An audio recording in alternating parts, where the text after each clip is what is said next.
September 20th, 2006, a beloved Georgia mother was gunned down at her husband's family entertainment center, and for nearly 2 decades, her killer lived freely, first fleeing to Costa Rica with their 3 children and the family nanny, convinced he'd outsmarted investigators.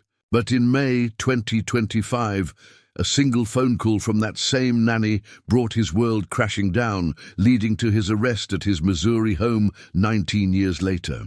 What did she finally tell investigators that unlocked this cold case and exposed the truth about what really happened that September night? Before we jump back in, tell us where you're tuning in from, and if this story touches you, make sure you're subscribed because tomorrow I've saved something extra special for you. In the heart of Georgia's Coffee County lies Douglas, a town of roughly 11,000 residents where everybody knows everybody, and secrets have a way of festering in the humid southern air. For nearly 2 decades, one secret in particular has haunted this close-knit community, a secret that would span continents, involve international law enforcement cooperation, and ultimately prove that justice, while sometimes delayed, is never truly abandoned. This is the story of how a seemingly perfect family's darkest moment became one of Georgia's most enduring cold cases, and how modern investigative techniques combined with old-fashioned police work finally brought truth to light after 19 years of waiting. To understand the gen shock that would eventually grip Douglas, Georgia, you first have to understand what the Worrell family represented to their community in 2006. John and Doris Worrell weren't just another married couple trying to make it in small-town America. They were the embodiment of the American dream that so many families aspire to achieve. Doris Worrell, 39 years old in 2006, had taken the path that many dedicated educators eventually choose, transitioning from the classroom to full-time motherhood. As a former elementary school teacher, she brought the same nurturing attention to detail to raising her 3 children that she had once applied to educating other people's kids. Those who knew her described a woman whose kindness seemed genuine, whose smile was infectious, and whose dedication to her family was unquestionable. She was the nicest, kindest person in the whole world, her sister Leanne Tuggle would later say, words that carry the weight of both love and loss. This wasn't the typical hyperbole that grief sometimes produces. By all accounts, from community members, church friends, and family, Doris Worrell had earned a reputation as someone who genuinely cared about others and put her family above all else. The Worrell children, 2 daughters and a young son, were the center of Doris's universe. She had made the conscious decision to step away from her teaching career, to be present for every school event, every sporting activity, every milestone that defines childhood in small-town America. The family lived in a beautiful home situated on a golf course, the kind of address that signals both success and stability in a community like Douglas. John Worrell, meanwhile, had established himself as a successful entrepreneur with vision and ambition. His creation, John's Sports Park, had become something of a landmark in Coffee County, a sprawling family entertainment center that housed batting cages, go-kart racing, miniature golf, and a skating rink. For families in Douglas and surrounding areas, John's Sports Park wasn't just a business. It was a destination, a place where birthday parties became memorable, where teenagers gathered on weekend nights, and where the community came together for special events. The success of John's Sports Park represented more than just business acumen. It demonstrated an understanding of what small-town families needed and wanted. In an era when many young people left rural Georgia for opportunities in Atlanta or other major cities, the Worrells had found a way to create something valuable right in their hometown. They were active members of their local church, participated in community events, and seemed to embody the values that many people associate with the best of Southern family life. From the outside looking in, everything about the Worrell family suggested stability, success, and happiness. They had built not just a business, but a life that many of their neighbors admired and perhaps envied. The beautiful home, the thriving business, the 3 healthy children, the active church participation. These were the markers of a family that had figured out how to make it all work. But as investigators would eventually discover, the picture-perfect exterior was hiding problems that ran much deeper than anyone in the community could have imagined. While the Worrell family presented a united front to their community, family members and close friends were beginning to notice signs that all was not well behind closed doors. According to Doris's sister, Leanne Tuggle, the problems began when the family made what seemed like a generous and practical decision. They took in a teenager from Venezuela to help look after their children. Paula Yarbary was 19 years old when she joined the Worrell household as a live-in nanny. For a family with 3 active children and a demanding business to run, having reliable childcare was essential. The arrangement seemed to make sense from a practical standpoint. The children would have consistent care. Doris would have helped manage the household, and a young woman would have an opportunity to experience American family life while contributing to the household. What began as a practical childcare arrangement, however, would eventually become the catalyst for tragedy. According to law enforcement officials who would later investigate the case, John Worrell began developing what they characterized as an inappropriate relationship with the young nanny. This relationship would ultimately become central to understanding the motive behind the crime that was to come. The development of this inappropriate relationship created a complex and volatile situation within the household. Doris Worrell, by all accounts a devoted wife and mother, found herself dealing with a betrayal that struck at the very heart of her family. The woman she had welcomed into her home to help care for her children had become involved with her husband, creating a triangle of emotional complexity that would have devastating consequences. For John Worrell, the situation presented what he apparently saw as an impossible dilemma. According to investigators who would later piece together his mindset, he had become emotionally and romantically involved with the nanny, but was terrified of the consequences that would follow if his marriage to Doris ended in divorce. In particular, he was concerned about losing custody of his children, a fear that would ultimately drive him to make an unthinkable decision. The marital problems between John and Doris were not entirely hidden from their extended family, though the full extent of the issues may not have been apparent to everyone around them. Doris's sister Leanne would later describe how the relationship began to unravel once the nanny joined their household, though even she might not have fully understood the depth of the crisis that was developing. What made this situation particularly complex was the way it intersected with the family's business and community standing. John's sports park was not just a source of income. It was a public face of the family's success and stability. The Worrells couldn't simply retreat into privacy to work through their marital problems. They were public figures in their small community, and their business required them to maintain at least the appearance of normalcy and family unity. The presence of the nanny in their household also meant that their most private problems were being witnessed by someone outside the immediate family.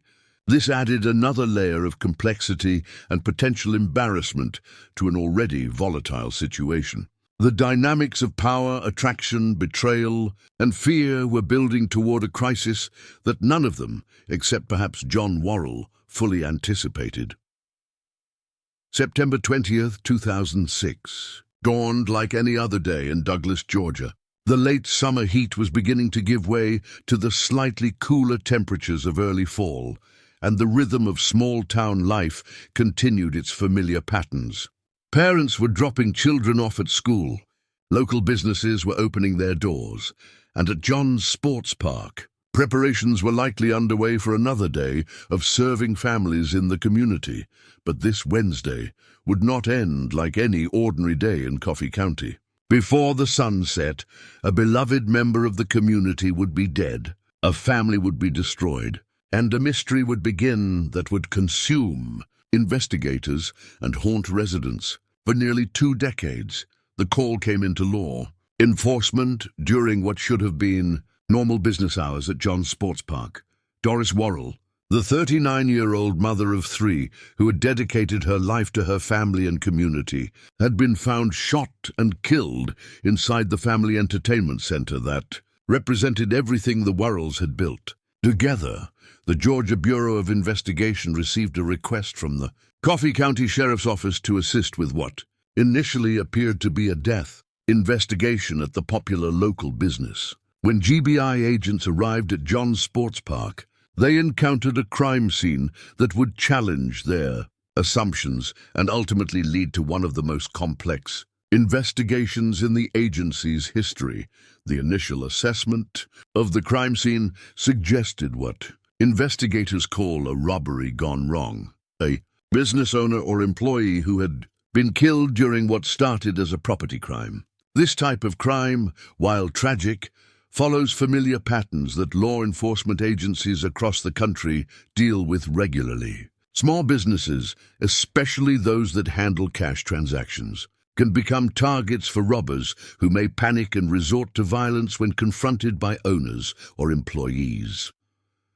John's Sports Park, with its cash-heavy business model serving families and teenagers, would have been a logical target for someone looking to steal money quickly.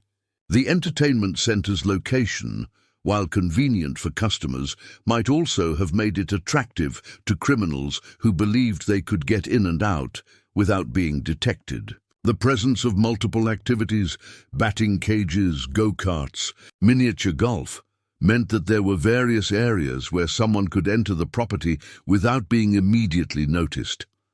The physical evidence at the scene was carefully documented and preserved, following protocols that have been refined through decades of criminal investigation experience. Every fingerprint, every piece of physical evidence, every detail of the crime scene was photographed, catalogued, and prepared for analysis. The investigators understood that their work at this stage would form the foundation for any future prosecution, and they took nothing for granted.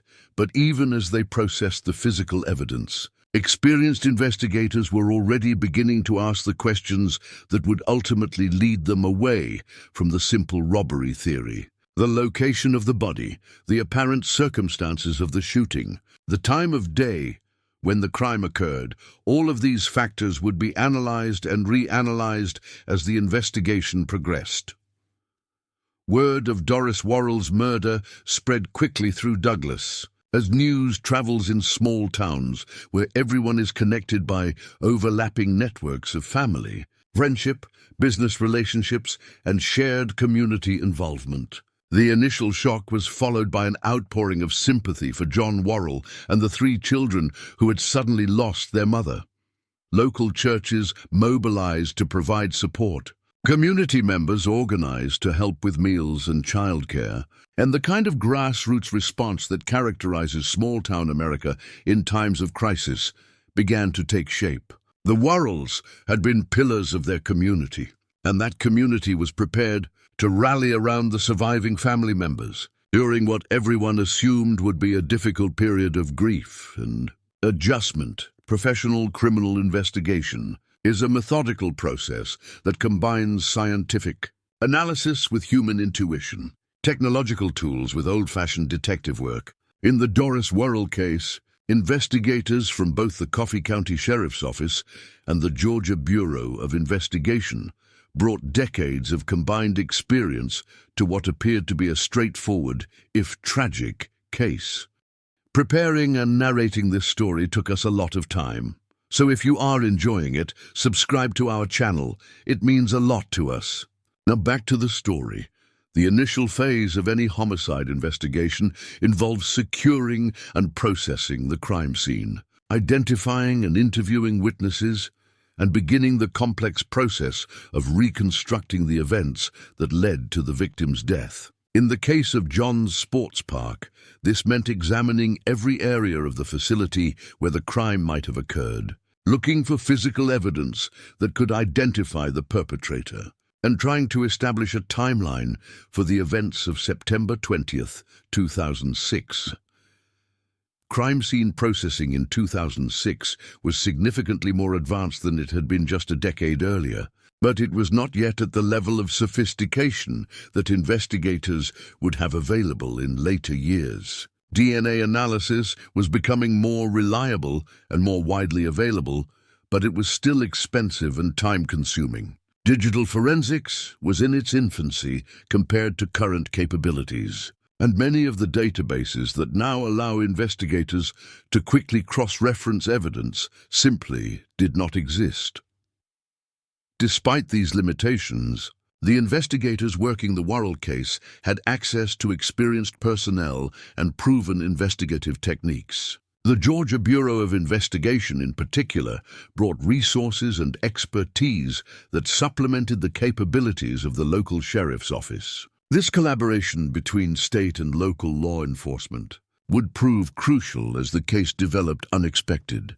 Complexity. The witness interview process began with the most obvious potential sources of information: employees at John's Sports Park, family members, friends, and anyone else who might have seen or heard something relevant to the crime. In a small town like Douglas, investigators also had to consider the possibility that community members might have observed suspicious activity around the business in the days or weeks leading up to the murder.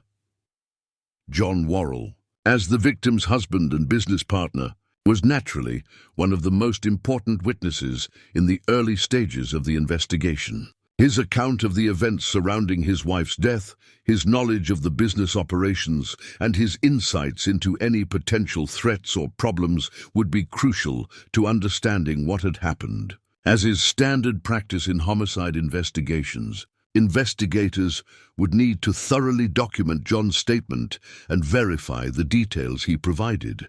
The initial interviews with John Worrell apparently did not raise immediate red flags, which is consistent with the investigators' working theory that Doris had been killed during a robbery attempt. If John had been at another location when the crime occurred, and if his account of the day's events was consistent with other evidence, there would have been no reason for investigators to view him as anything other than a grieving widower trying to help solve his wife's murder.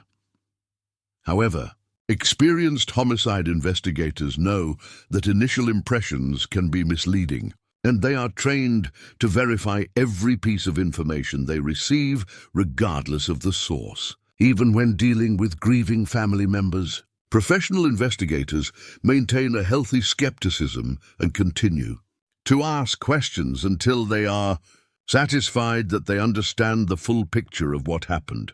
The physical evidence collected from the crime scene was sent to the Georgia Bureau of Investigation's crime laboratory for analysis. This process, even under the best circumstances, takes weeks or months to complete. Ballistics analysis to determine what type of weapon was used, fingerprint analysis to identify potential suspects, and any DNA evidence that might have been left by the perpetrator all require careful scientific examination that cannot be rushed. While waiting for laboratory results, investigators continued their fieldwork, expanding their interviews to include a broader circle of people who might have relevant information. This process often reveals information that wasn't apparent during the initial phase of the investigation, as people remember details or feel more comfortable sharing sensitive information after they've had time to process the crime. As the investigation progressed beyond its initial phase, experienced investigators began to encounter information that challenged the simple robbery gone wrong theory that had guided their early work. This is not uncommon in homicide investigations. What appears obvious at first glance often becomes more complicated as investigators dig deeper into the victim's life, relationships, and circumstances. The first significant challenge to the robbery theory came from what investigators learned about the Worrell family's personal situation. As they conducted more detailed interviews with family members, friends, and associates, a picture began to emerge of a marriage that was experiencing serious problems that went far beyond the normal. Stresses that many couples face. The information about John Worrell's inappropriate relationship with the family's live-in nanny represented a crucial turning point in the investigation. This revelation meant that the crime could not be understood simply as a random act of violence committed by a stranger. Instead, investigators had to consider the possibility that Doris Worrell's murder was connected to the complex personal dynamics that were playing out within her own household. According to Special Agent Jason Sechrist of the Georgia Bureau of Investigation, who would later become one of the key figures in bringing the case to resolution, the discovery of marital problems shifted the entire focus of the investigation. Part of these issues included John's inappropriate relationship with his then live-in nanny, Sechrist would later tell reporters. John was concerned that if he divorced Doris, he would lose his children, and it's those thoughts that led him to begin recruiting someone to murder his wife.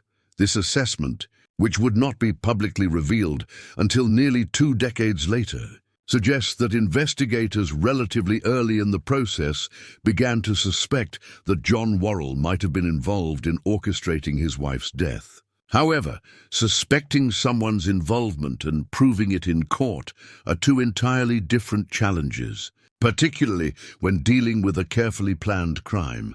The shift from viewing John Worrell as a grieving widower to considering him as a potential suspect would have required investigators to completely re-examine all the evidence they had collected. Statements that seemed straightforward when viewed through the lens of the robbery theory would need to be analyzed for inconsistencies or deception. Physical evidence would need to be reinterpreted, with the possibility in mind that the crime scene might have been staged to mislead investigators. This type of pivot is one of the most challenging aspects of homicide investigation. Investigators must be willing to abandon their initial theories when the evidence points in a different direction. But they must also be careful not to become so focused on a particular suspect that they ignore other possibilities. The balance between healthy skepticism and tunnel vision requires both experience and professional discipline. The investigation also had to address the complex dynamics created by the presence of Paula Yarbury, the 19-year-old nanny whose relationship with John Worrell had apparently contributed to the marital crisis. As both a potential witness and someone who might have knowledge of John's mindset and actions, Yarbury occupied a crucial position in investigators' efforts to understand what had happened. However, interviewing Yarbury presented its own challenges. As someone who was involved in the family's private affairs and who might have been present in the household when plans were being made, she could potentially provide crucial evidence. But she was also someone whose own legal status and personal relationship with John Worrell created complications for investigators trying to secure her cooperation. The revelation that John Worrell might have been involved in his wife's murder also meant that investigators had to consider the possibility that he had not acted alone. The physical evidence from the crime scene, combined with what they were learning about John's movements and opportunity, suggested that someone else might have been the actual triggerman while John provided the motive and planning. This possibility that Doris Worrell's murder was a conspiracy involving multiple people significantly complicated the investigation. Conspiracy cases require investigators to understand not just what happened, but how different people's actions fit together to accomplish a criminal goal. They must trace communications between co-conspirators, establish timelines that account for multiple people's movements, and often deal with suspects who may be willing to testify against each other in exchange for reduced sentences. As 2006 turned into 2007, investigators found themselves dealing with a case that was far more complex than anyone had initially anticipated. What had started as an apparent robbery at a family business had evolved into a potential domestic murder conspiracy with international complications. And they were about to face an even bigger challenge. Their primary suspect was about to disappear. In the weeks following Doris Worrell's murder, the atmosphere in Douglas, Georgia, began to shift in ways that would have seemed unimaginable just days after the tragedy. The community that had initially rallied around John Worrell and his 3 children was beginning to process uncomfortable questions about the crime that had shattered their sense of security as special. Agent Jason Seacrest would later observe, after Doris's murder, when John lost the sympathy of the community and the investigation began to highlight him, he did what murderers do, he ran. This stark assessment captures a transformation that played out over several months as investigators shared their growing concerns with community leaders and as residents began to notice behavioral patterns that seemed inconsistent with grief. The shift in community sentiment was gradual but unmistakable. In small towns like Douglas, people notice when someone stops participating in the normal social patterns of mourning and recovery. They notice when questions go unanswered, when behavior seems evasive, and when someone who should be cooperating with investigators suddenly becomes less available. John Worrell's interactions with law enforcement became increasingly limited as the investigation progressed. According to investigators, he stopped returning their calls, a behavior that experienced homicide detectives recognize as a significant red flag. While people react to trauma and grief in different ways, complete avoidance of law enforcement cooperation is unusual for someone whose spouse has been murdered, particularly when that person theoretically wants the crime solved. The business operations at John's Sports Park also began to change in ways that community members noticed. The entertainment center, that had been a bustling hub of family activity, was operating differently, with reduced hours and less of the community engagement that had made it a local landmark. For regular customers and employees, these changes created additional questions about what was happening with the family that had been at the center of their recreational lives. Church attendance, community involvement, and the other social connections that had previously defined the Worrell family's integration into Douglas society also began to deteriorate. In a community where social participation is both expected and noticed, John's withdrawal from normal activities sent signals that residents found troubling, even if they couldn't articulate exactly what was wrong.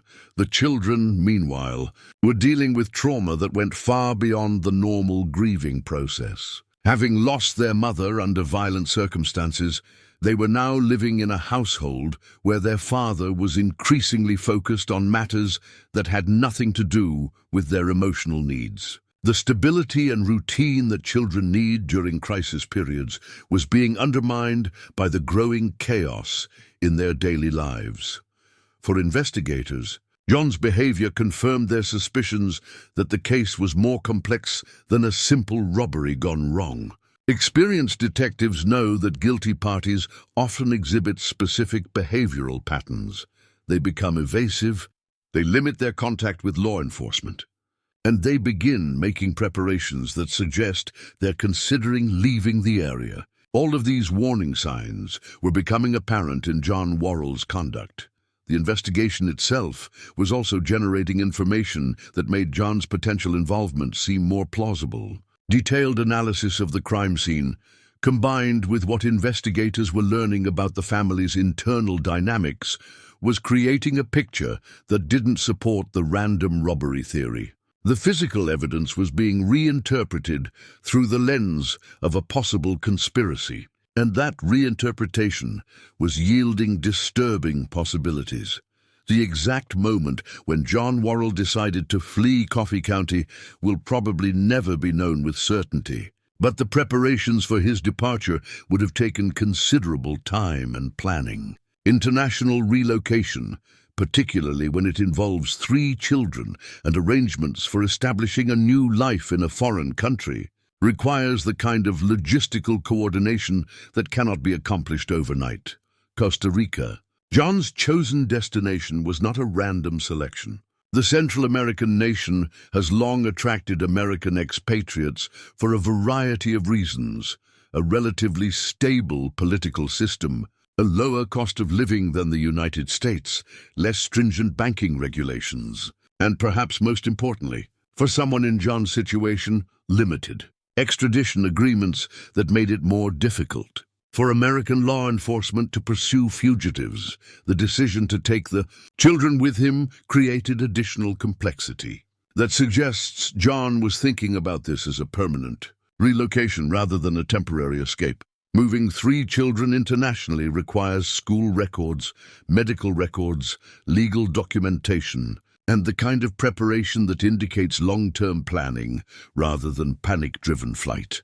The inclusion of Paula Yarbri, the nanny whose relationship with John had contributed to the marital crisis that investigators believed motivated the murder, was perhaps the most telling aspect of the relocation plan. Her presence in the fleeing household confirmed investigators' suspicions about the inappropriate relationship, while also removing a key potential witness from their reach.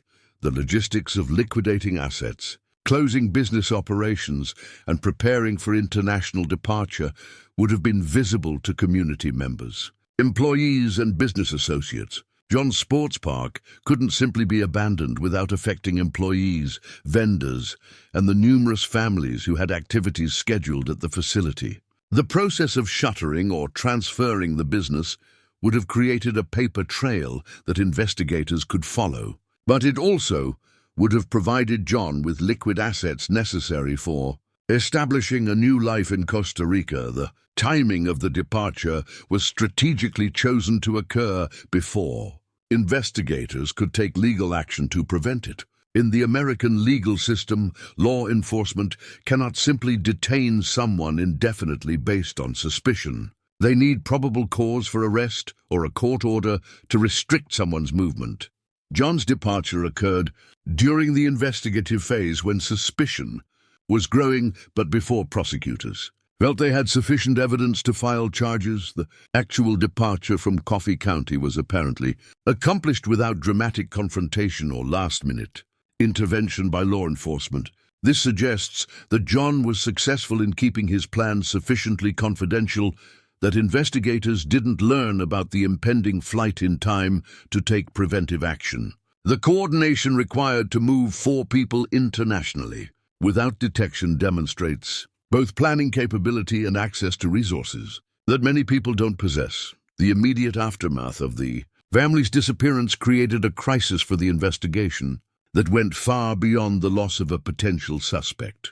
The 3 children who had just lost their mother were now effectively kidnapped by a man who investigators believed had orchestrated that mother's murder. The nanny, who might have been able to provide crucial testimony about John's actions and statements, was now in a foreign country where American law enforcement had limited ability to compel her cooperation.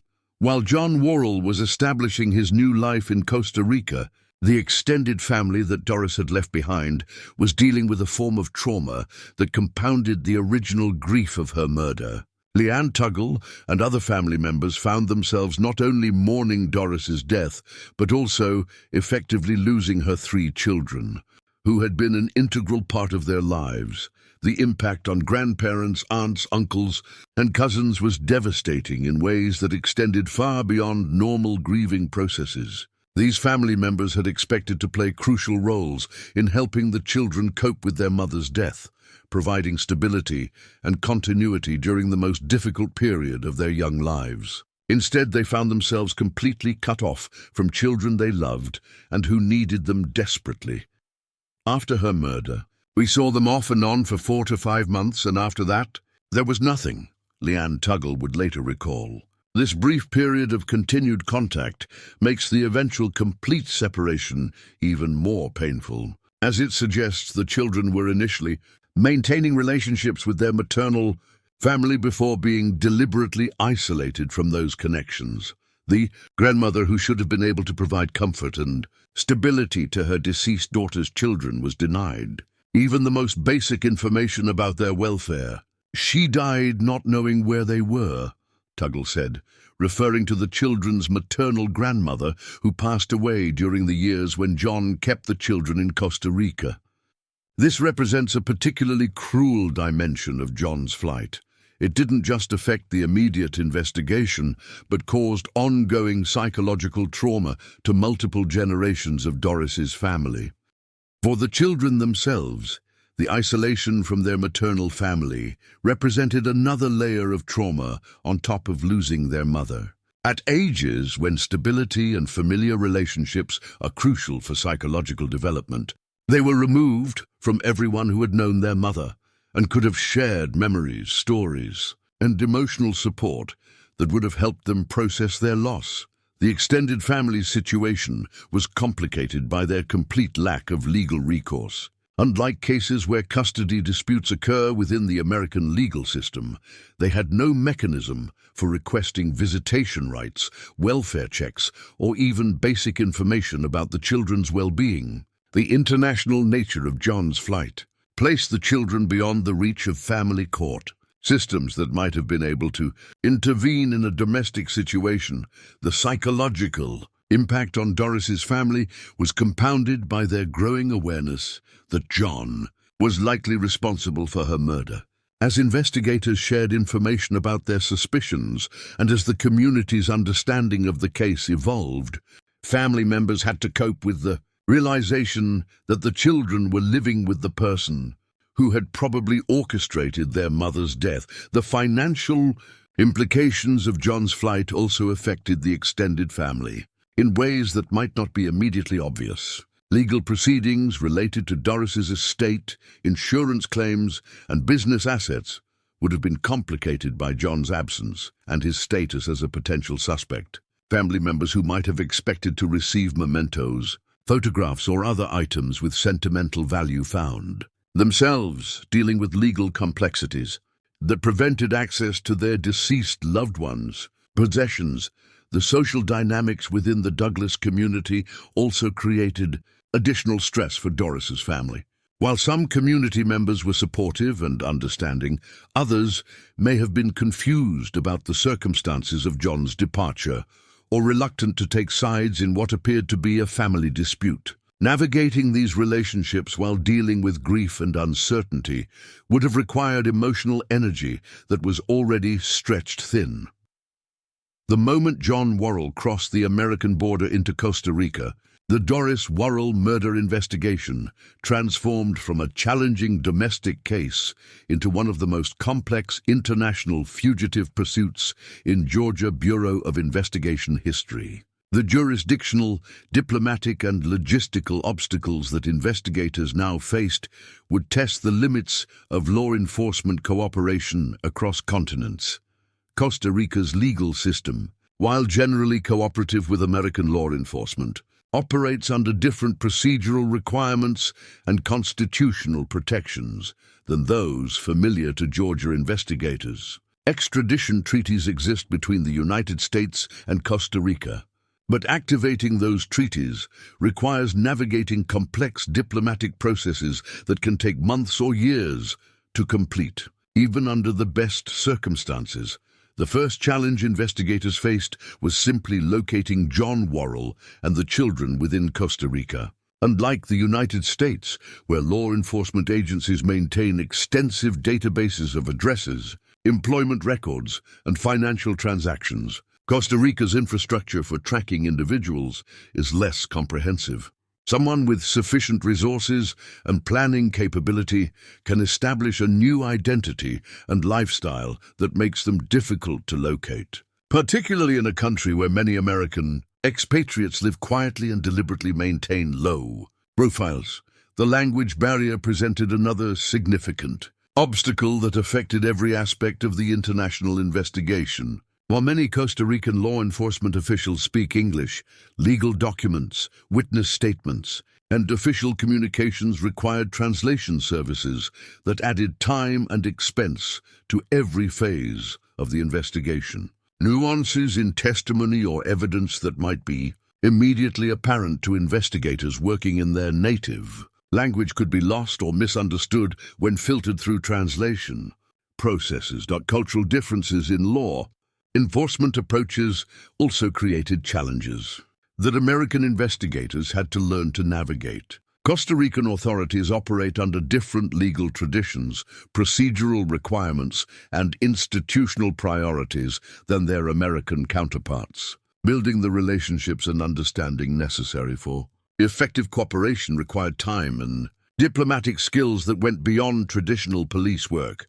The financial aspects of pursuing an international investigation presented ongoing challenges for both the Coffee County Sheriff's Office and the Georgia Bureau of Investigation.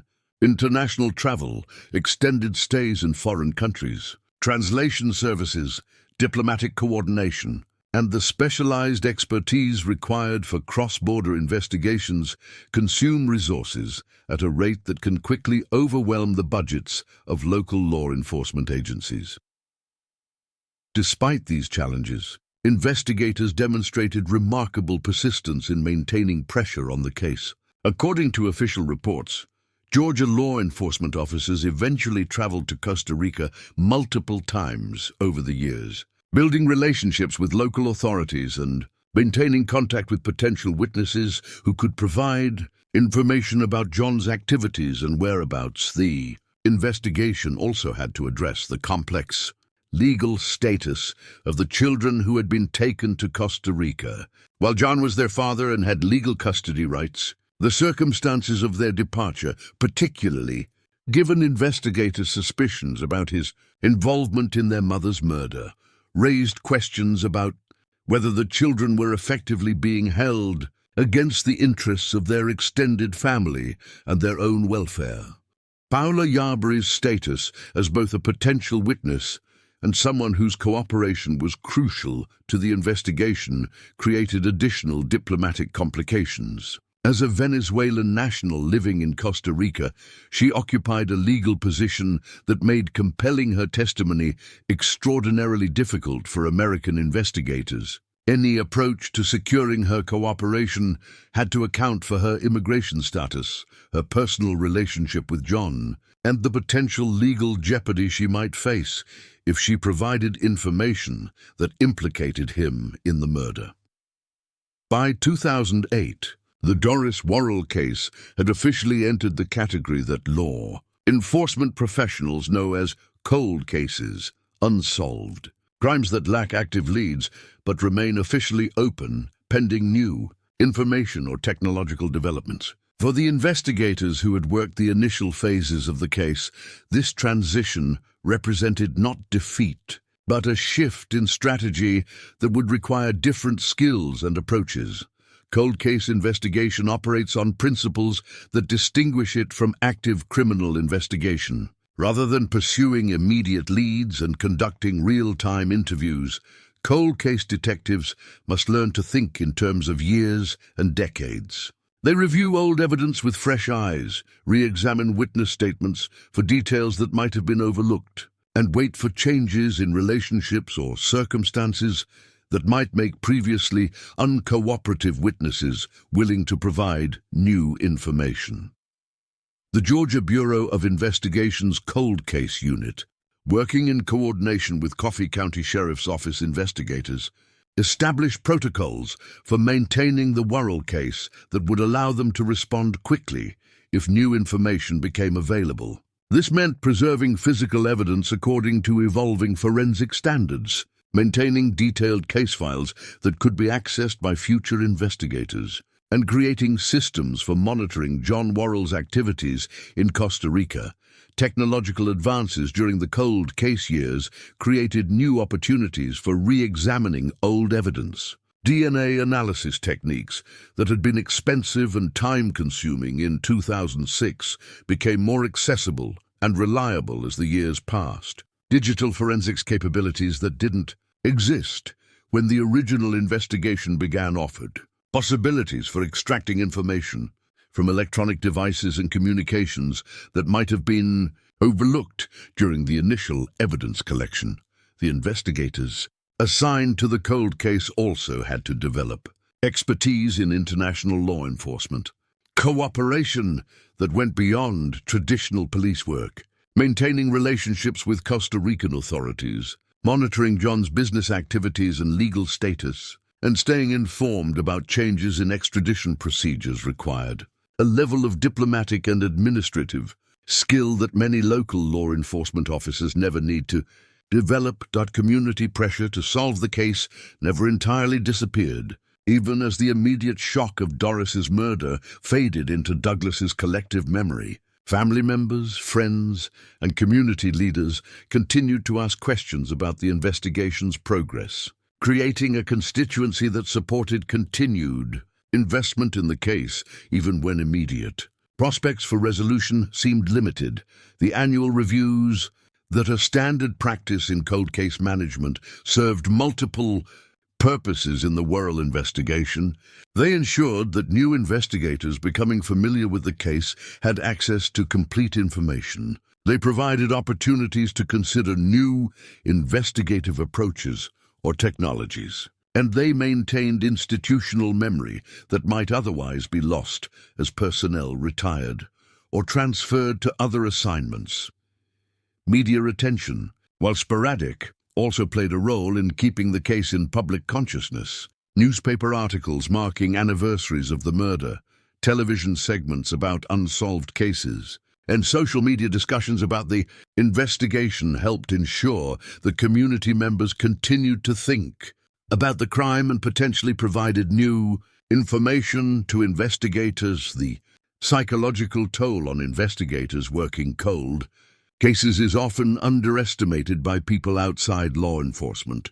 Unlike active cases where progress is measured in days or weeks, cold case investigators must maintain motivation and focus over years of work that may produce no visible results. The emotional investment in seeking justice for victims and their families must be sustained across career changes, budget constraints, and competing priorities that can make long-term investigations seem less important than immediate cases, while investigators in Georgia were adapting to the long-term challenge of pursuing an international fugitive. John Worrell was establishing a new life in Costa Rica that would last for more than a decade. The business ventures, relationships, and lifestyle he developed during this period provide insights into his mindset and priorities during the years when he was effectively beyond the reach of American law enforcement. According to information that investigators would eventually gather, John established an ice business in Costa Rica, demonstrating an entrepreneurial capability that paralleled his success with John's Sports Park in Georgia. This business venture suggests that he had access to sufficient capital and business knowledge to create a new source of income in a foreign country, capabilities that required both financial resources and adaptability. The relationship with Paula Yarbury, which had been central to the original marital crisis, continued for several years after their arrival in Costa Rica. However, according to law enforcement sources, this relationship eventually ended, creating new dynamics that would ultimately prove significant to the investigation. The end of their romantic involvement meant that the personal loyalty that might have prevented Yarbury from cooperating with investigators was no longer a factor in her decision-making. The 3 children who had been taken to Costa Rica were dealing with trauma and loss that went far beyond normal adolescent challenges.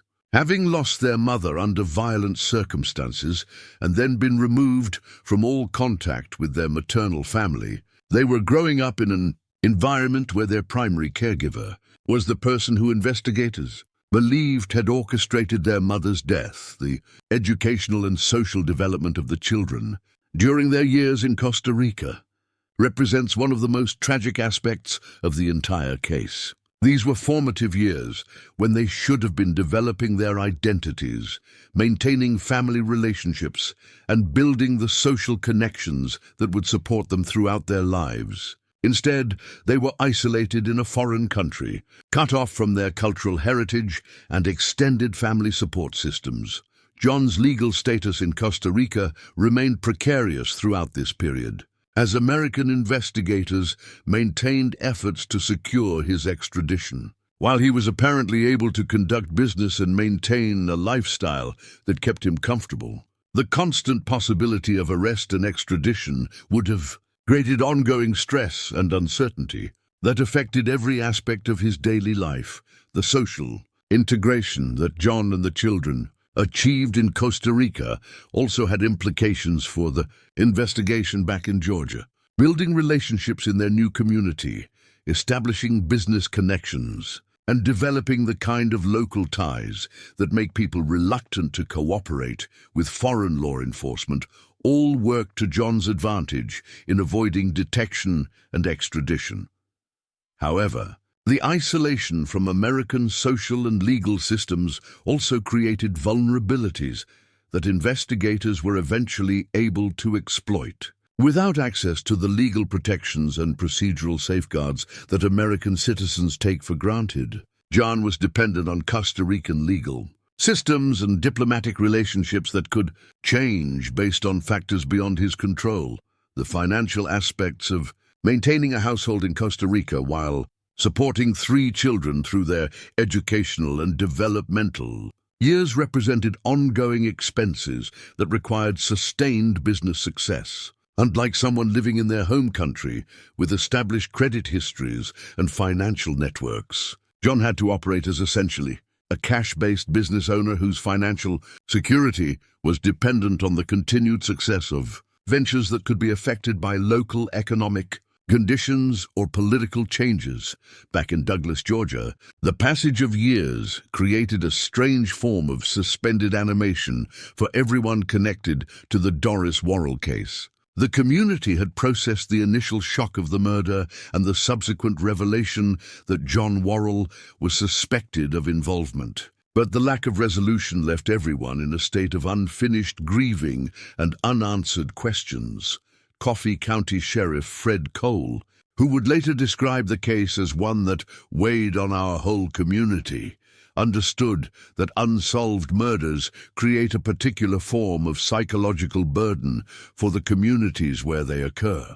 Unlike crimes that are quickly solved and prosecuted, cold cases leave residents with ongoing concerns about safety and justice that can affect community cohesion and trust in law enforcement. The annual rhythms of small-town life continued, but the absence of the Worrell family created a void that was particularly noticeable during community events and gatherings where they had previously been active participants. Church services, school activities, and local business events all served as reminders of the family that had been destroyed by violence and the children who had been taken away from their community.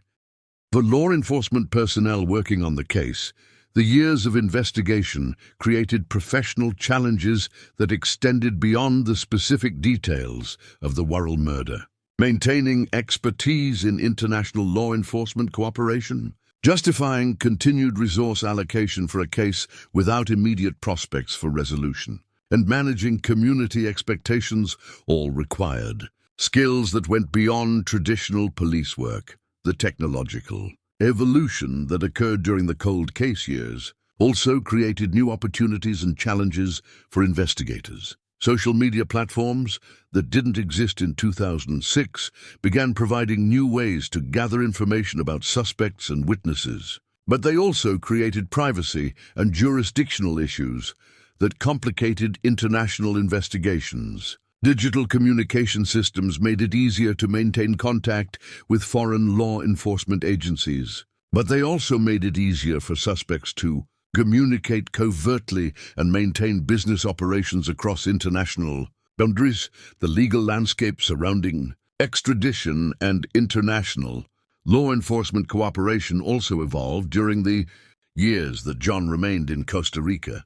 Changes in diplomatic relationships, legal procedures, and law enforcement priorities all affected the strategies available to investigators pursuing the case. Family members like Leanne Tuggle found themselves dealing with a form of ambiguous loss that psychologists recognize as particularly difficult to process. Unlike normal grieving, which follows predictable patterns and eventually reaches some form of resolution, their situation involved ongoing uncertainty about the welfare of the children they loved, and the prospect that justice for Doris's murder might never be achieved. The business community in Douglas also felt the ongoing effects of the unsolved case. John's Sports Park, which had been a significant local employer and community gathering place, was no longer operating in the same capacity. The economic impact of losing a major entertainment venue affected not just the direct employees, but also the vendors, suppliers, and other businesses that had benefited from the facility's operations. As the years passed, some community members began to wonder whether the case would ever be resolved.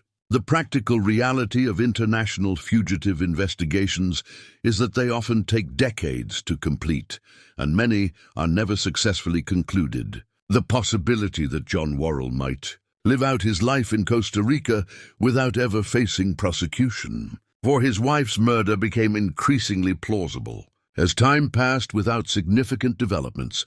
However, what community members and even some investigators didn't realize was that the patient, methodical work of cold case investigation was gradually building toward a breakthrough that would vindicate years of persistent effort and international cooperation.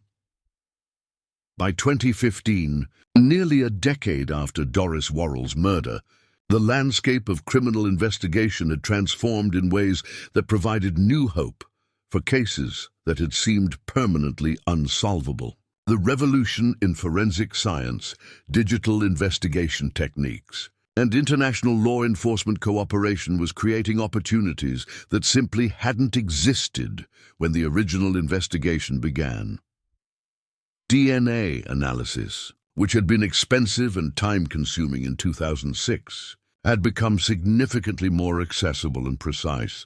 The combined DNA index system, CODIAS, maintained by the FBI, had expanded exponentially, creating possibilities for connecting evidence from the Worrell case to other crimes or suspects that might not have been apparent during the original investigation. Digital forensics had evolved from a specialized niche to a standard component of criminal investigation. Cell phone records, financial transactions, social media communications, and internet activity could now be analyzed with sophisticated software that could identify patterns and connections across years of data. For cold case investigators, this meant that evidence collected in 2006 could be re-examined using analytical tools that might reveal information invisible to earlier investigators.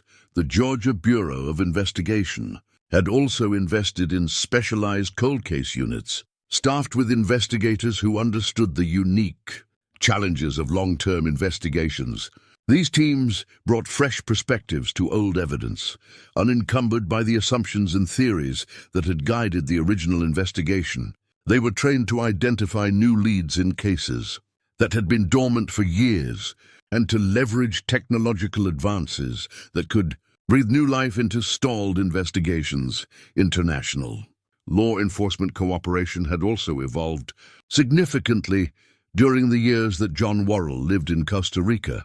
Diplomatic relationships, legal procedures, and communication systems had all improved in ways that made cross-border investigations more feasible and effective. What had been extraordinarily difficult in 2006 had become challenging, but manageable by the mid-2010s. The psychological understanding of how witnesses and suspects change over time had also advanced. Cold case investigators now understand that relationships, loyalties, and fears that prevented cooperation during original investigations often evolve in ways that create new opportunities for witness cooperation. People who had been unwilling or unable to provide information years earlier might develop different perspectives as their personal circumstances changed. For the investigators working the Worrell case, these advances meant that evidence collected nearly a decade earlier could be re-examined with new analytical capabilities. Physical evidence that had been processed according to 2006 standards could be subjected to more sophisticated analysis. Digital evidence that had been preserved could be analyzed with software that could identify patterns invisible to earlier techniques. The financial aspect of cold case investigation had also evolved. Federal grant programs, state funding initiatives, and improved cost-effectiveness of forensic analysis meant that investigators had access to resources that made long-term investigations more sustainable.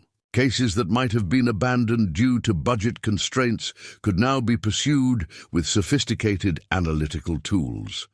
Most importantly, the institutional commitment to cold case investigation had strengthened throughout law enforcement agencies across the country. The recognition that unsolved murders create ongoing trauma for families and communities had led to dedicated funding and personnel, assignments that allowed investigators to pursue cases across multiple years without losing momentum due to competing priorities, while investigators in Georgia were leveraging new technologies and investigative approaches. Significant changes were occurring in Costa Rica that would ultimately prove crucial to breaking the case. The relationship between John Worrell and Paula Yarberry, which had been central to the original crime and the subsequent flight, had evolved in ways that would fundamentally alter the dynamics of the case. According to law enforcement sources, John and Paula's romantic relationship ended during their years in Costa Rica. This development represented a seismic shift in the personal dynamics that had driven the original conspiracy. The emotional and romantic ties that had once bound Paula to John were no longer factors in her decision-making process regarding cooperation with American investigators.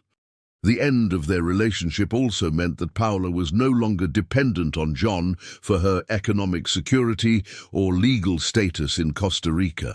This independence created opportunities for investigators to approach her without the complications that had existed when she was romantically involved with the primary suspect.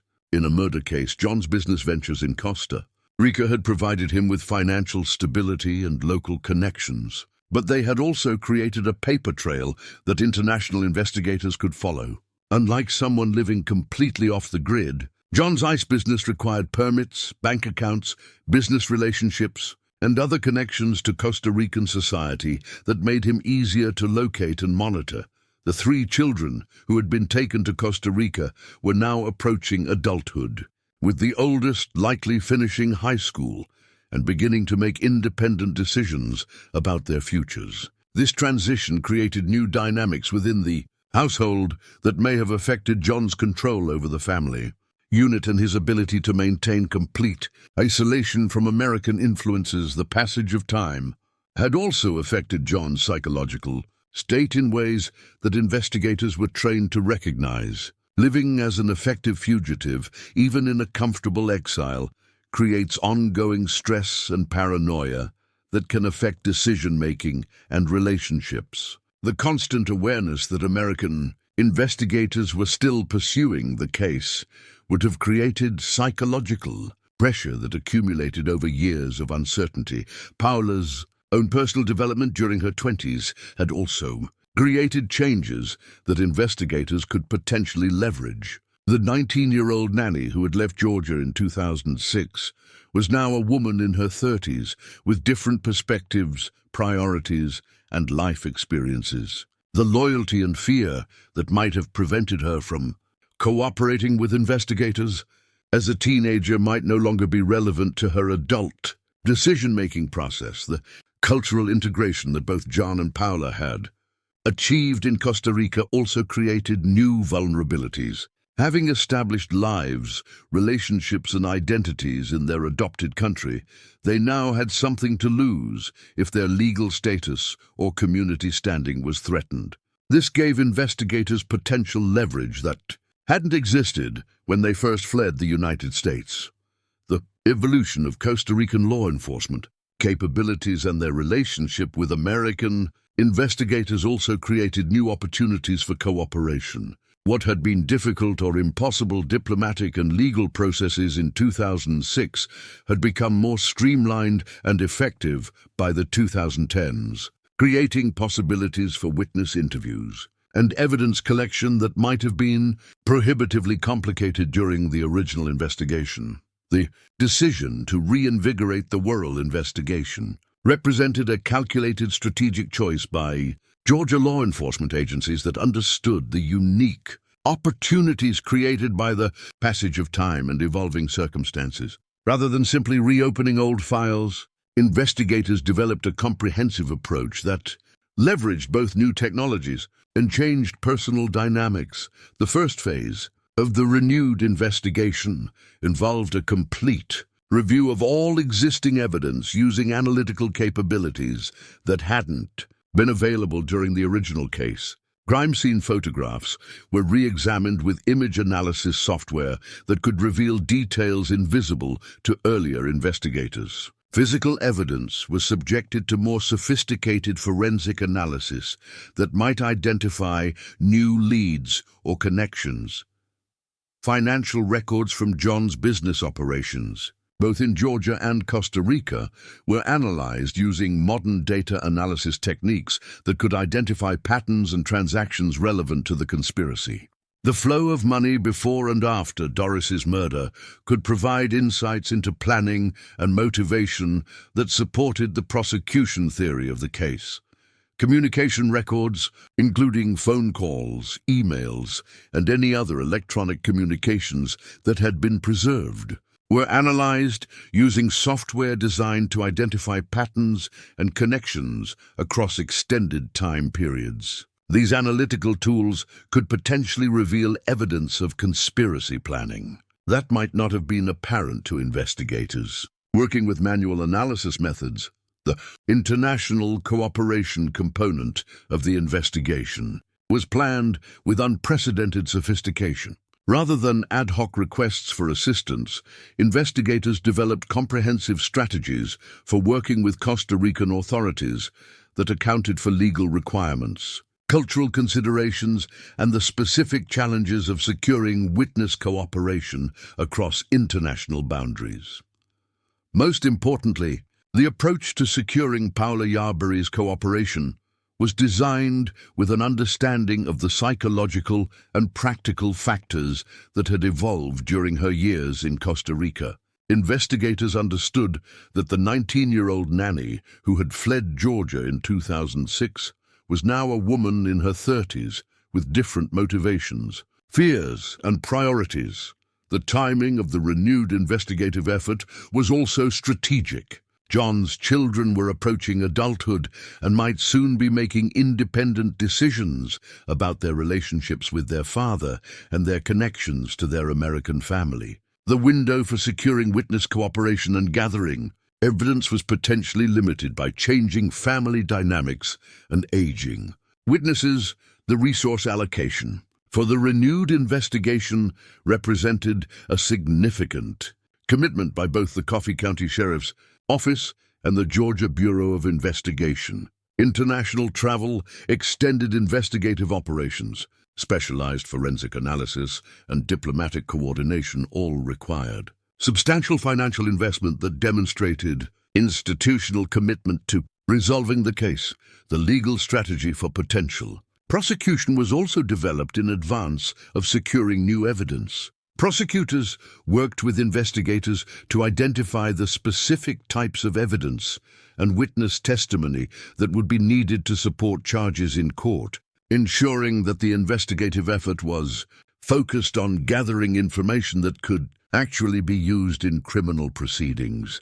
The decision to send Georgia investigators to Costa Rica represented one of the most ambitious international operations in the history of the Coffee County Sheriff's Office, and a testament to their commitment to securing justice for Doris Worrell and her family. This wasn't a routine international cooperation request, but a complex operation that required months of planning and diplomatic coordination. The logistical challenges of conducting criminal investigations in a foreign country extend far beyond simple language barriers. Investigators had to understand Costa Rican legal procedures, cultural expectations, and law enforcement protocols that differed significantly from American practices. Every interview, evidence collection procedure, and legal document had to comply with Costa Rican law, while still meeting American evidentiary standards. The diplomatic coordination required for the operation involved multiple agencies and levels of government. The U.S. State Department, Costa Rican Ministry of Justice, local Costa Rican law enforcement agencies, and various diplomatic personnel all had to coordinate their efforts to make the investigation legally and practically feasible. The personal preparation required for investigators was extensive. Language training, cultural orientation, legal education about Costa Rican procedures, and briefings on the specific challenges of international witness interviews all had to be completed before the team could travel. The investigators needed to understand not just the facts of the case, but the cultural and legal context in which they would be working. The financial commitment represented by the Costa Rica operation was substantial for local law enforcement agencies. International travel, extended stays, local legal assistance, translation services, and specialized equipment all required budget allocations that demonstrated the priority placed on resolving the Worrell case. The security considerations for American law enforcement officers operating in Costa Rica also required careful planning. While Costa Rica is generally safe for international visitors, investigators working on sensitive criminal cases face additional risks that require specialized precautions and coordination with local authorities. The evidence collection procedures had to be designed to meet both Costa Rican legal requirements and American court standards. Any evidence gathered during the operation would eventually need to be admissible in Georgia courts, requiring meticulous documentation and adherence to complex legal procedures that bridged two different legal systems. The witness interview protocols were developed with an understanding of the psychological factors that would affect Paula Yarbury's willingness and ability to provide information. Years of living in Costa Rica, the end of her relationship with John, and her personal development since leaving Georgia in 2006, all had to be considered in developing an approach that would encourage her cooperation. The specific details of the interviews that Georgia investigators conducted with Paula Yarbury in Costa Rica have not been fully disclosed, as is appropriate for an ongoing criminal case. However, law enforcement officials have indicated that her cooperation provided the breakthrough that investigators had been seeking for nearly 2 decades, the transformation of Paola from a reluctant potential witness to someone willing to provide information that would support criminal charges represents one of the most significant developments in the case since the original murder.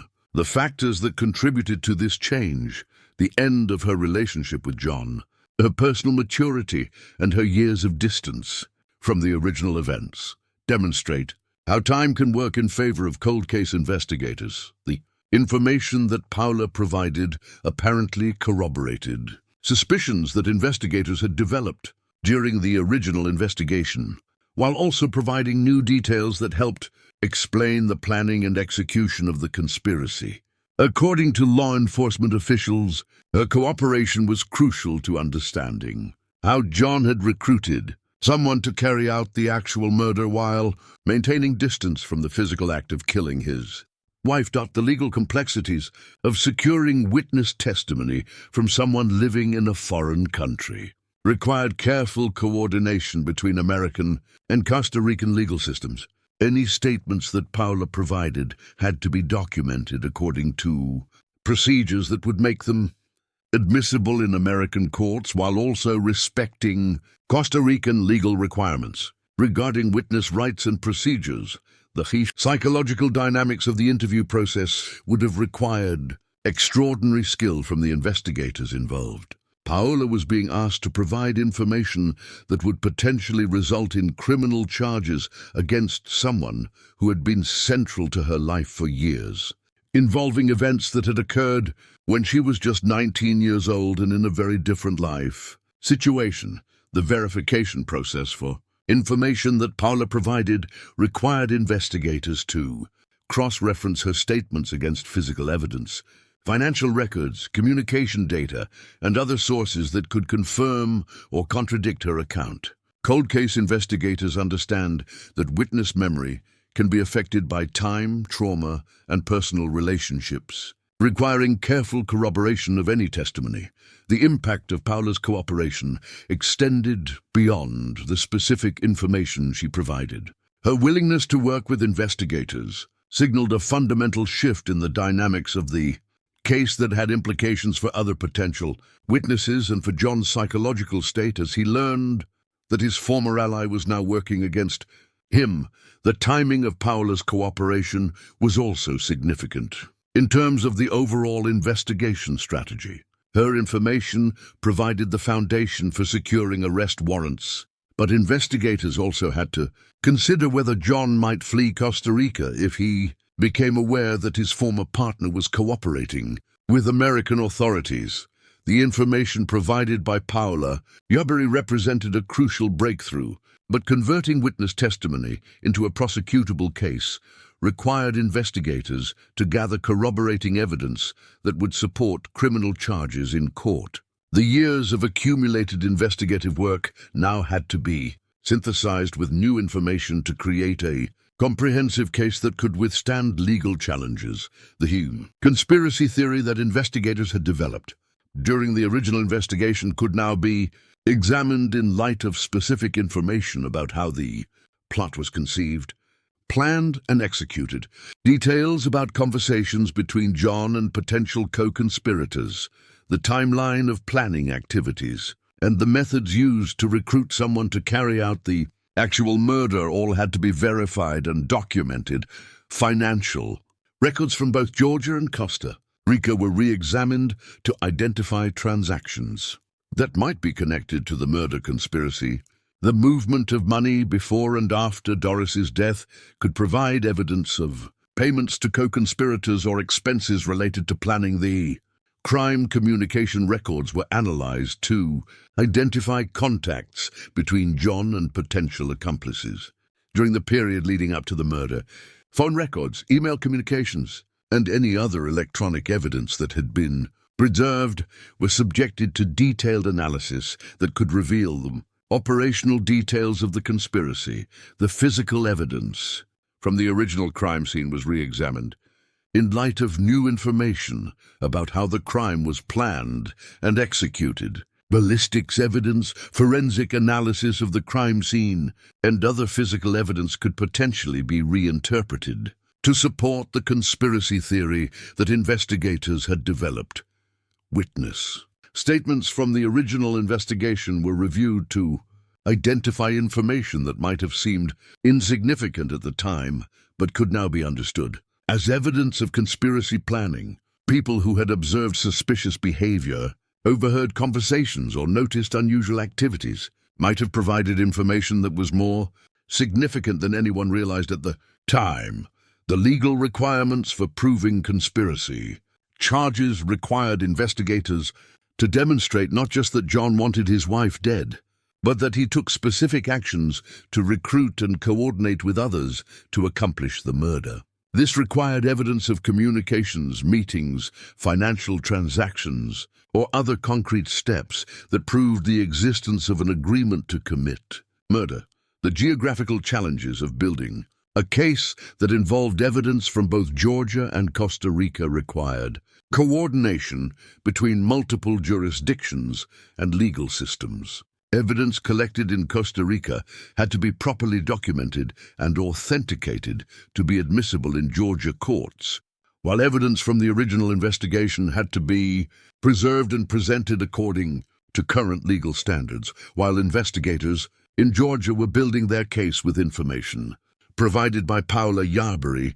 John Worrell was making a decision that would dramatically simplify the legal and diplomatic complexities of bringing him to justice. According to law enforcement sources, John chose to return to the United States, settling in Missouri, where his children were attending college. The reasons for John's decision to leave Costa Rica after more than a decade of exile are not entirely clear, but several factors likely contributed to his choice to return to American soil.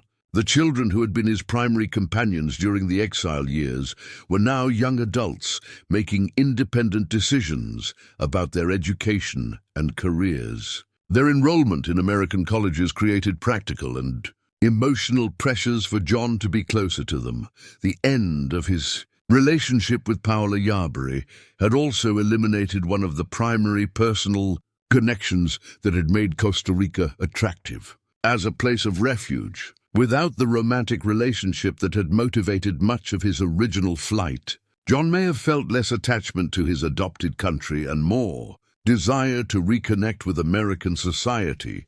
The business opportunities available to John in the United States may also have been factors in his decision to return. While he had established successful ventures in Costa Rica, the American market offered different possibilities for someone with his entrepreneurial experience and business knowledge. The psychological toll of living as an effective fugitive for more than a decade may also have influenced John's decision to return. The constant awareness that American investigators were pursuing him, the limitations on international travel, and the stress of maintaining a new identity in a foreign country all create cumulative psychological pressure that can affect decision-making over time. John's choice of Missouri as his destination within the United States was strategically significant. The state's location in the American heartland provided distance from Georgia while still allowing him to be close to his children's educational institutions. Missouri's legal and law enforcement systems also represented different jurisdictional challenges than he would have faced if he had returned to the Southeast.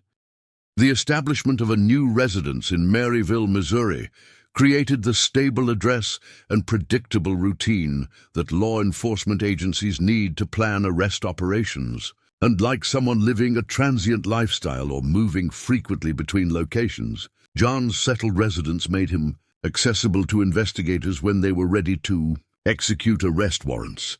The irony of John's return to the United States was that it occurred precisely when investigators were making the greatest progress toward building a prosecutable case against him. His decision to leave the relative safety of Costa Rica and return to American jurisdiction represented a miscalculation that would ultimately make his arrest significantly easier to accomplish. By early 2025, nearly 19 years after Doris Worrell's murder, investigators had accumulated sufficient evidence to seek arrest warrants from a Coffee County grand jury. The combination of Paula Yarbury's cooperation, years of accumulated investigative work, and the strategic advantages created by John's return to the United States had created the opportunity that law enforcement had been working toward for nearly 2 decades. The grand jury process that resulted in John Worrell's indictment represented the culmination of one of the most complex and persistent criminal investigations in Georgia Bureau of Investigation history. The presentation of evidence to the grand jury required prosecutors to synthesize nearly 2 decades of investigative work into a coherent narrative that demonstrated probable cause for murder charges.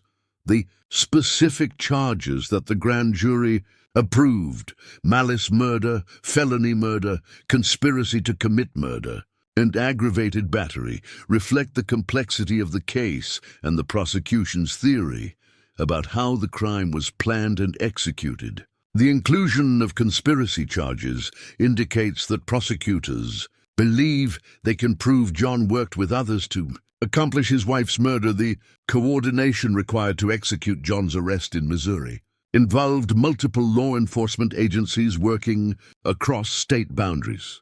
The Georgia Bureau of Investigation, Coffee County Sheriff's Office, Missouri State Highway Patrol, Buchanan County Sheriff's Office, Nodaway County Sheriff's Office, and Maryville Department of Public Safety all had to coordinate their efforts to ensure the arrest was accomplished safely and legally. The timing of the arrest was carefully planned to minimize the risk that John might flee again if he became aware that charges were imminent. The element of surprise was crucial to ensuring that someone who had already demonstrated willingness to flee internationally wouldn't have the opportunity to escape before arrest warrants could be executed. The location of the arrest at John's residence in Maryville, Missouri, was strategically significant because it demonstrated that investigators had successfully tracked him, despite his efforts to establish a new life in a different state. The ability to locate and monitor a suspect across multiple jurisdictions represents sophisticated investigative work that required coordination between agencies and sustained surveillance operations. The peaceful nature of John's arrest, described by authorities as occurring without incident, suggests that he may have understood that the long period of exile and investigation had finally reached its conclusion. After nearly 2 decades of living with the knowledge that American investigators were pursuing him, the actual moment of arrest may have represented a form of resolution even for someone who had worked so hard to avoid it. The extradition process that brought John from Missouri back to Georgia was expedited by his decision to waive extradition proceedings. This choice eliminated the legal delays and procedural complications that could have kept the case tied up in interstate legal proceedings for additional months, allowing the prosecution to move forward with the case that had been nearly 2 decades in the making. The moment when John Worrell was finally in custody in Coffee County, Georgia, represented not just the arrest of a suspect, but the vindication of a law enforcement commitment that had persisted across multiple administrations, budget constraints, and competing priorities. The investigators who had refused to abandon the case had finally achieved the breakthrough that they had been working toward since 2006. The morning of May 23, 2025, dawned with an anticipation in Douglas, Georgia, that the community hadn't experienced in nearly 2 decades. Word had begun to circulate that there would be a major announcement regarding the Doris Worrell case, and by 10:30 a.m., the Coffee County Sheriff's Office was filled with reporters, community members, and law enforcement, personnel who had dedicated years of their lives to this investigation. Sheriff Fred Cole stepped to the podium with a gravity that reflected both the significance of the moment and the weight of 19 years of investigation. His words carried the satisfaction of a promise kept and a commitment fulfilled. I want to be clear, this case was never forgotten. And while the road has been long and often frustrating, we never gave up. Justice delayed is still justice. And today we honor Doris and her loved ones with the long-awaited breakthrough, the announcement that John Worrell had been arrested and charged with his wife's murder sent ripples through the assembled crowd that would echo far beyond Coffee County. For community members who had watched the case evolve from a shocking local crime to a cold case that seemed destined to remain unsolved, the news represented a validation of their faith in both the justice system and the persistence of human determination. Special Agent Jason Sechrist of the Georgia Bureau of Investigation stood before the cameras and delivered words that would resonate with families of victims across the country. This investigation should give hope to the families of victims in other cold cases that the answers they seek are still being sought. It should produce fear and sleepless nights for the offenders in other cold cases, because law enforcement will not stop looking for you. The media coverage extended beyond local outlets to state and national news organizations that recognized they were witnessing something rare in American criminal justice: the successful resolution of a complex international cold case that had required nearly 2 decades of persistent investigation. The story captured public imagination because it proved that justice, while sometimes delayed, could still be achieved through dedication and refusal to abandon hope. Among the most powerful moments of the press conference was the appearance of Leanne Tuggle, Doris Worrell's sister, who had carried the burden of grief, uncertainty, and hope for 19 years. Her presence at the podium represented not just personal vindication, but the voice of every family member who had refused to give up on seeking justice for their loved one. Tuggle's words carried the weight of nearly 2 decades of compound loss. When Doris was murdered, she left behind 3 young children, 2 girls and a 3-year-old little boy. We've missed out on their childhoods, on their high school graduations. We've missed out on their college graduations, watching them play sports.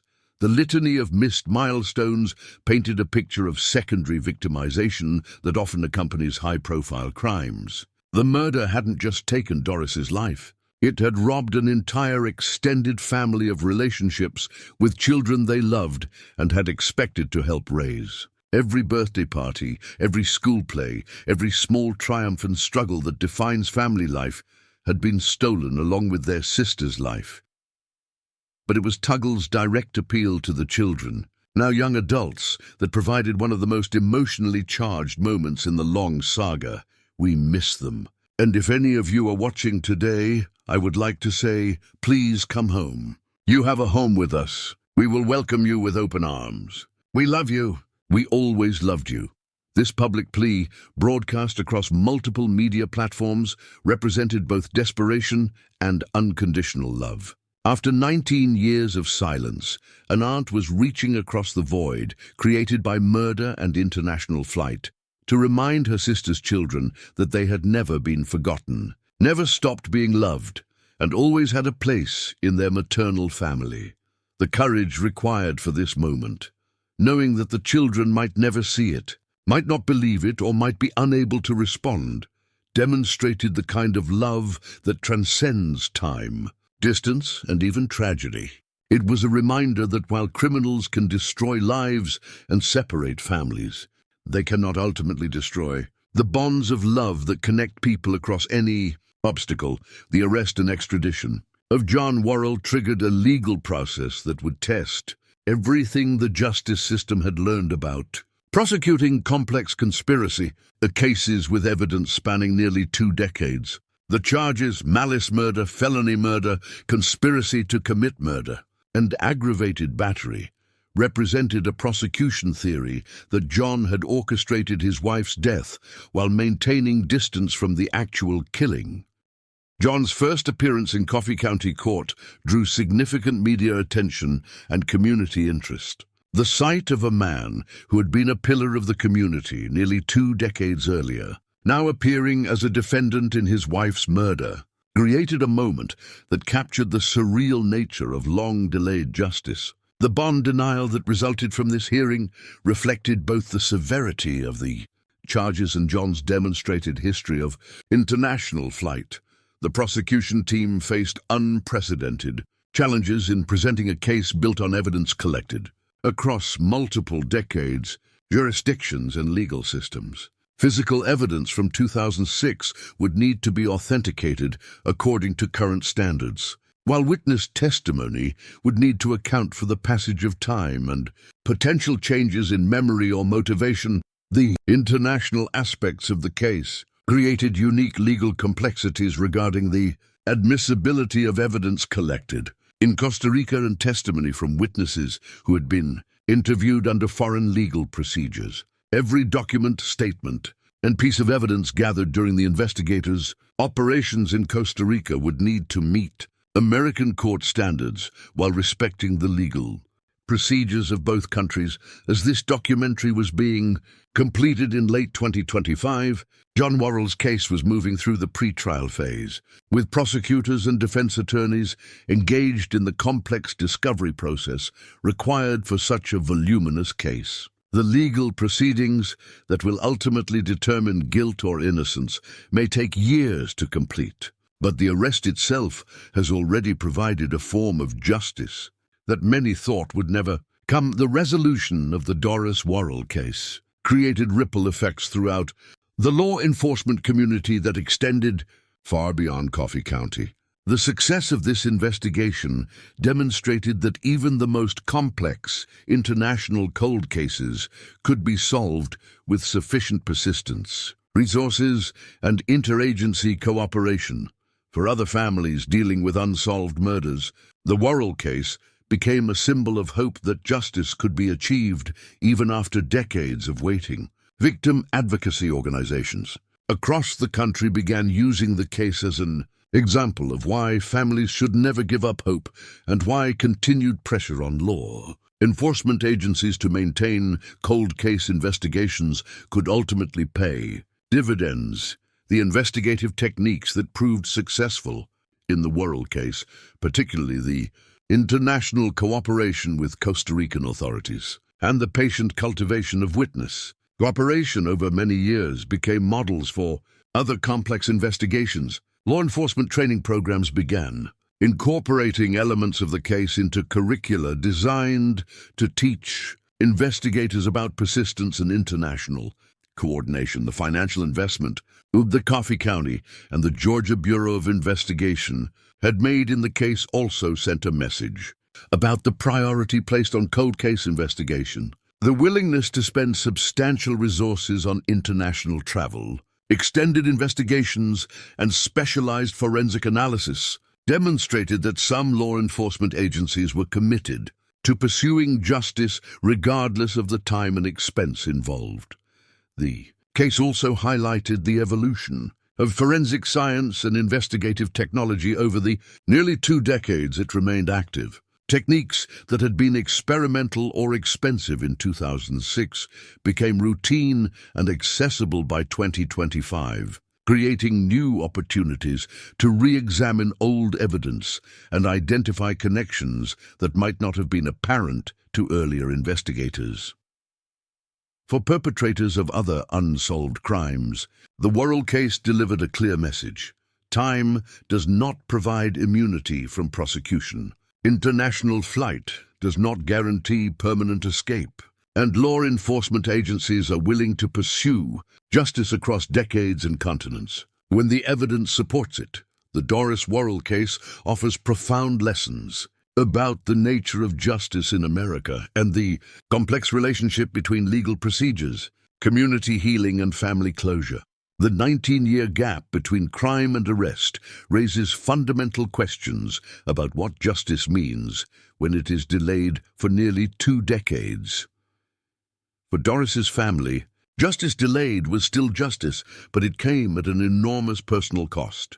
Leanne Tuggle and other family members spent the prime years of their lives dealing with uncertainty, grief, and the ongoing trauma of separation from the children they loved. Their grandmother died without knowing where her grandchildren were or whether their mother's killer would ever be brought to account.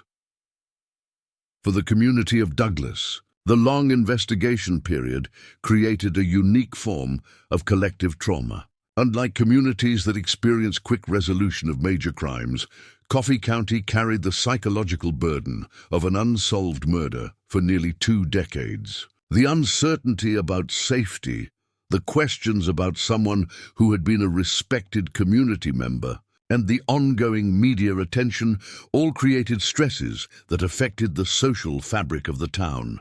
For law enforcement, the case demonstrated both the possibilities and limitations of the American justice system. The successful resolution proved that persistent investigation, adequate resources, and interagency cooperation could overcome seemingly insurmountable obstacles. However, it also highlighted the enormous costs, financial, human, and institutional, required to pursue complex cases across extended time periods. The case also illustrated the importance of international cooperation in modern criminal investigations. The success of the Costa Rica operation required years of relationship building, diplomatic coordination, and cultural sensitivity that went far beyond traditional police work. The lesson for future investigations is that international cases require specialized expertise and long-term commitment that many law enforcement agencies may not be equipped to provide. Perhaps most importantly, the Worrell case demonstrated the crucial role that witness cooperation plays in complex conspiracy cases. Without Paula Yarbury's eventual willingness to provide information to investigators, the case might never have been resolved. This highlights the importance of maintaining relationships with potential witnesses over extended periods and understanding the psychological factors that influence people's willingness to cooperate with law enforcement. The 19-year span of the Doris Worrell investigation provided a unique window into how rapidly forensic science and investigative technology have evolved in the 21st century. The tools available to investigators in 2025 were fundamentally different from those available in 2006, creating new opportunities to examine old evidence and identify connections that had been invisible to earlier investigators. DNA analysis, which had been expensive and time-consuming in 2006, became more accessible and precise over the following decades. The expansion of DNA databases, improvements in analysis techniques, and the development of genealogical DNA investigation created possibilities that revolutionized cold case investigation across the country. Digital forensics evolved from a specialized niche to a standard component of criminal investigation. The ability to analyze cell phone records, financial transactions, social media communications, and internet activity with sophisticated software created opportunities to identify patterns and connections across years of data that might have been impossible to detect using manual analysis methods. International communication and cooperation also improved dramatically during the investigation period. What had been difficult and expensive diplomatic processes in 2006 became more routine and efficient by the 2020s, making international investigations more feasible for local law enforcement agencies with limited resources. The development of specialized cold case investigation techniques and protocols also contributed to the eventual resolution of the Worrell case. Law enforcement agencies across the country invested in training programs, analytical tools, and institutional structures designed specifically for long-term investigations that required different skills and approaches than active cases. These technological and procedural advances created a multiplier effect that made the Worrell investigation more successful than it might have been if conducted entirely with 2006-era tools and techniques. The lesson for other cold cases is that evidence collected decades ago may be more valuable today than it was when originally gathered, justifying continued investment in preservation and analysis of old cases. Behind the legal proceedings, investigative techniques, and technological advances lies the human story of what prolonged criminal investigations cost the people involved. The Doris Worrell case extracted a toll from everyone it touched: victims' families, investigators, community members, and even the perpetrators themselves.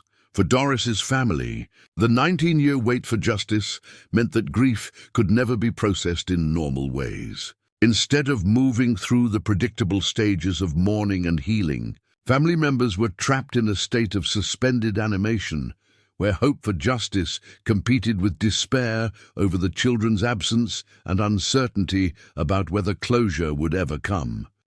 The investigators who worked the case over nearly 2 decades also paid personal costs that are often overlooked in discussions of cold case investigation. Carrying the weight of an unsolved murder for years or decades requires emotional resilience that can affect family relationships, career decisions, and personal well-being. The satisfaction of finally solving the case had to be weighed against the cumulative toll of years of frustration and seemingly fruitless effort. Community members in Douglas experienced their own form of trauma from living with an unsolved murder in their midst for nearly 2 decades. The loss of John's Sports Park as a community gathering place, the ongoing questions about safety and justice, and the media attention that periodically focused on their town all created stresses that affected the social and economic life of the community. Even John Worrell himself paid a price for his alleged crimes that went beyond legal consequences. If prosecutors' theories are correct, he spent nearly 2 decades living as a fugitive, constantly aware that American investigators were pursuing him and that his carefully constructed new life could be destroyed at any moment. The psychological toll of maintaining false identities, avoiding detection, and living with the knowledge of what he had allegedly done created its own form of imprisonment. Even before his arrest, the children who were taken to Costa Rica as young people experienced trauma that may affect them for the rest of their lives. Having lost their mother under violent circumstances, they were then isolated from their extended family and cultural heritage during crucial developmental years. The long-term psychological effects of this experience may not be fully understood for decades to come. As the Doris Worrell case moves toward its ultimate legal resolution, its legacy extends far beyond the specific question of John Worrell's guilt or innocence. The investigation has become a landmark example of what persistent, professional law enforcement work can accomplish when supported by adequate resources and institutional commitment. The case has already influenced cold case investigation procedures across the country, providing a model for international cooperation, witness cultivation, and long-term evidence preservation that other law enforcement agencies can adapt for their own unsolved cases. Training programs, policy discussions, and academic research have all been influenced by the techniques and approaches that proved successful in bringing John Worrell to justice. For victim advocacy organizations, the Worrell case provides powerful evidence for continued investment in cold case programs and specialized investigative units. The message that no case is ever truly closed, and that justice can be achieved even decades after a crime occurs, supports arguments for maintaining and expanding resources dedicated to unsolved murders. The international aspects of the case have also contributed to improvements in diplomatic cooperation and legal procedures for cross-border investigations. The successful coordination between American and Costa Rican authorities provides a precedent that may make future international cases more manageable and effective. Perhaps most importantly, the case has demonstrated that individual persistence and institutional commitment can overcome seemingly impossible obstacles. The investigators who refused to give up, the family members who never stopped hoping, and the community that continued to demand answers, all played crucial roles in achieving a resolution that seemed increasingly unlikely as the years passed. The question of whether justice delayed can provide true closure remains complex and personal. For Leanne Tuggle and other family members, John's arrest represents vindication of their faith in the justice system and validation of their refusal to give up hope. However, the 19 years of separation from the children they love cannot be recovered, and the trauma of Doris's murder cannot be undone. For the community of Douglas, John's arrest provides a form of closure that allows residents to remember the positive aspects of what the Worrell family contributed to their town while processing the tragedy that destroyed that family. The resolution of the case removes the ongoing uncertainty that had affected the community's sense of safety and justice. For the broader criminal justice system, the Worrell case demonstrates both the possibilities and limitations of American law enforcement. While the successful resolution proves that complex cases can be solved through persistence and adequate resources, it also highlights the enormous costs, financial, human, and institutional, required to pursue justice across extended time periods and international boundaries. As this documentary concludes, John Worrell's legal case continues to move through the Georgia court system. The ultimate determination of his guilt or innocence will be made by a jury of his peers based on evidence presented according to the legal procedures that protect all defendants' rights. That process may take years to complete and will undoubtedly generate additional media coverage and community attention. The 3 children who were taken to Costa Rica as young people are now adults making their own decisions about their relationships with both sides of their family. Whether they will respond to their aunt's public appeal remains to be seen. But the door has been opened for reconciliation and healing. That was impossible while their father was a fugitive from justice. The investigators, who dedicated years or decades of their careers to the Doris Worrell case, have moved on to other challenges, but their work on this investigation has created a legacy that will influence cold case procedures for years to come. The techniques they developed, the relationships they built, and the persistence they demonstrated provide a model for future investigations that seem impossible, but may simply require time, resources, and refusal to give up. The community of Douglas continues to process the complex emotions generated by John's arrest and the resolution of a case that had defined their town's relationship with crime and justice for nearly 2 decades. The healing process will likely continue long after the legal proceedings conclude, but the arrest has provided the foundation for moving forward that was impossible while the murder remained unsolved. For Doris Worrell, whose life was cut short on September 20th, 2006, justice may finally be within reach. While nothing can restore her life or repair the damage done to her children and family, the persistent efforts of law enforcement officers and the refusal of her family to give up hope have ensured that her story will not end with an unsolved murder. The case ultimately stands as a testament to several fundamental principles: that justice, while sometimes delayed, can still be achieved; that individual persistence and institutional commitment can overcome seemingly impossible obstacles; that international cooperation in criminal investigations is both possible and necessary; and that families and communities affected by violent crime deserve answers, regardless of how long those answers take to obtain. In a world where many crimes go unsolved and many families never receive closure, the Doris Worrell case provides hope that justice is possible even in the most complex and challenging circumstances. It reminds us that behind every cold case is a human story of loss, love, and the refusal to give up on the possibility that truth will ultimately prevail. The legacy of this case will live on in the investigative techniques it pioneered, the hope it provides to other families seeking justice, and the demonstration that American law enforcement agencies are capable of pursuing justice across any obstacle when supported by adequate resources and unwavering commitment to the rule of law. Up next, you've got 2 more standout stories right on your screen. If this one hits the mark, you won't want to pass these up. Just click and check them out. And don't forget to subscribe and turn on the notification bell so you don't miss any upload from us.